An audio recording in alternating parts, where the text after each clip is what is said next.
Have you ever wanted to carve a spoon? Don't worry if you haven't. I didn't want to either until I received this. And now spoon carving is possibly my new favourite thing. Well, wood carving in general. So we're going to take a look at it.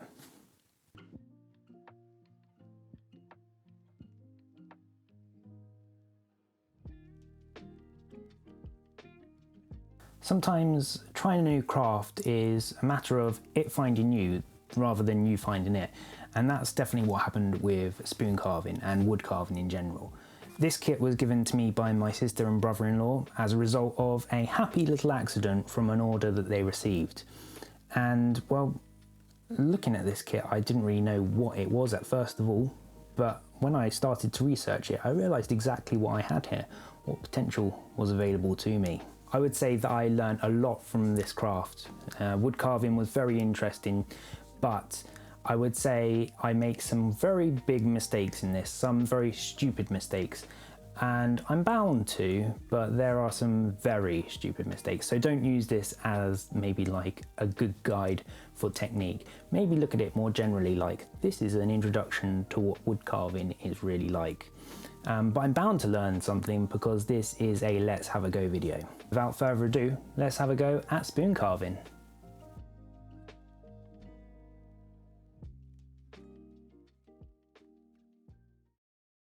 So we'll start with the tools I have available to me within this kit. I have done some research and it looks like you can pick up these kits for around £20 and it's certainly a good little starter kit. 3 knives are included. A whittling knife for larger cuts, a chip carving knife for those more detailed cuts, and a hook knife for making some curved cuts, and that's ideal for spoon carving. The kit also came with some safety gloves, but I thought, well, nah, I don't need to use those. I found some pre-cut material on Etsy, and though I ordered just the one, the seller actually very kindly threw in some more types of wood. Walnut was very nice and probably I would say my favourite. The grain even seemed to have a spoon shape set into it already. Mulberry, a very rich orangey coloured wood. And red oak, which is probably my least favourite but still very nice. I chose walnut to start, and along with the whittling knife I made a start just trying to create a spoon shape.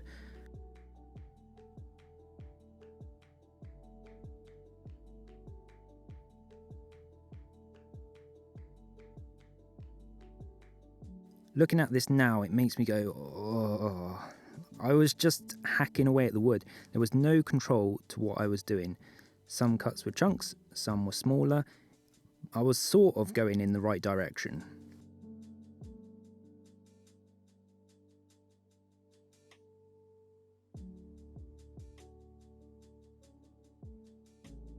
And at points I moved from the whittling knife to the chip knife, and it is interesting to feel the difference.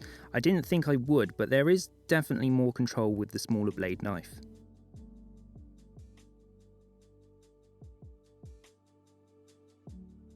I also made sure to strop the blades regularly, keeping them sharp.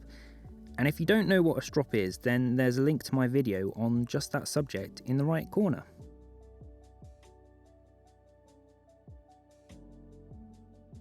The thing is though, I was happy with my progress and it was sort of going towards a spoon shape of sorts. As I bumbled along this process, I moved to the bowl of the spoon and I started using, well, the whittling knife and the hook knife any which way I could. Do not, I stress, do not do what I did here. This is where having no technique came back to bite me. A few nicks with the blade and I realised I needed to sit down and do some research. So the first thing that I noticed was that lots of people use safety tape on their fingers or gloves. So at this point, the gloves went on.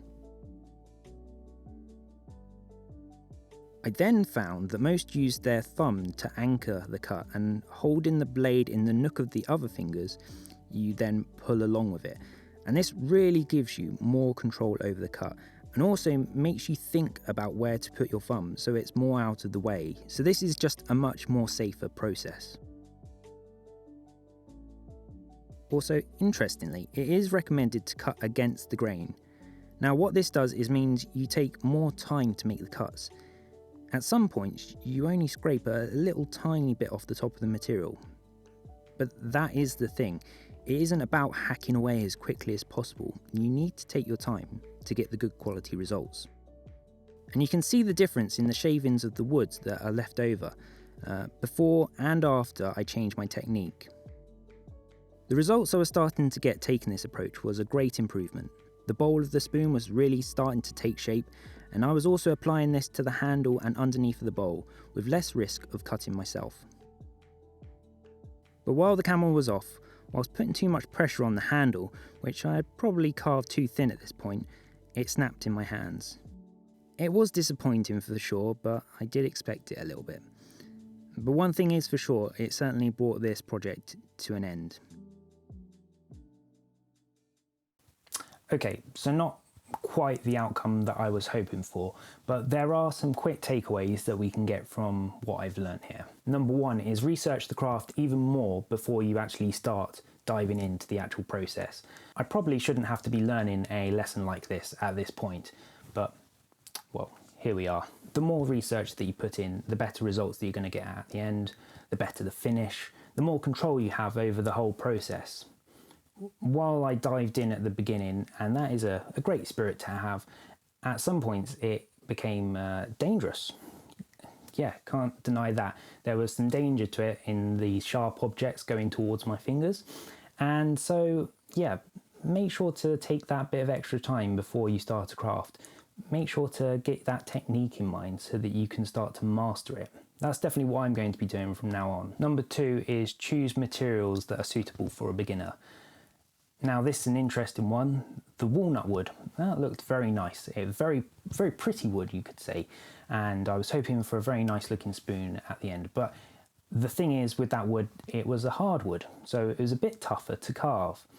I probably should have started out with something like a basswood or basswood, I don't know how to say it. Let's go with basswood. If you say it with confidence, it sounds right. But if I had had that basswood, then well, yeah, I would maybe been able to hone that technique of carving a bit more, maybe made better progress as a result of that, maybe ended up with a spoon that was in one piece rather than two. Number three is sometimes the material just wants to be kindling. Wood carving is definitely one of those crafts where you can't sweat the small stuff. It seems to be one of those ones where there will be lots of projects that could end up well, in two pieces like I had. As I was researching and going through different videos, I did see one gentleman, he said, sometimes the wood wants to be a spoon, sometimes it just wants to be a piece of kindling. So that stood out to me. Don't really sweat the small stuff, roll with the punches, and just learn from each and every time that you make a mistake with these projects. For a craft that I wasn't really particularly interested in to start off with, and this sort of fell in my lap, I mean, it was enjoyable, and I'm definitely wanting to try it again. There's definitely, well, those three other bits of wood that I have that are spoon shaped, definitely going to give them a try. And that's all for this episode. So if you found it interesting or you enjoyed it in any way, make sure to give it a thumbs up, or potentially maybe even subscribe as well. That would mean a lot to me. And make sure to drop me a comment as well. I really enjoy reading those comments, especially if you have anything in particular to this subject of wood carving. If you've had any experience of it, that would be really interesting to hear from you. So all that remains to be said is thanks for watching, and I'll catch you on the next episode of Let's Have a Go.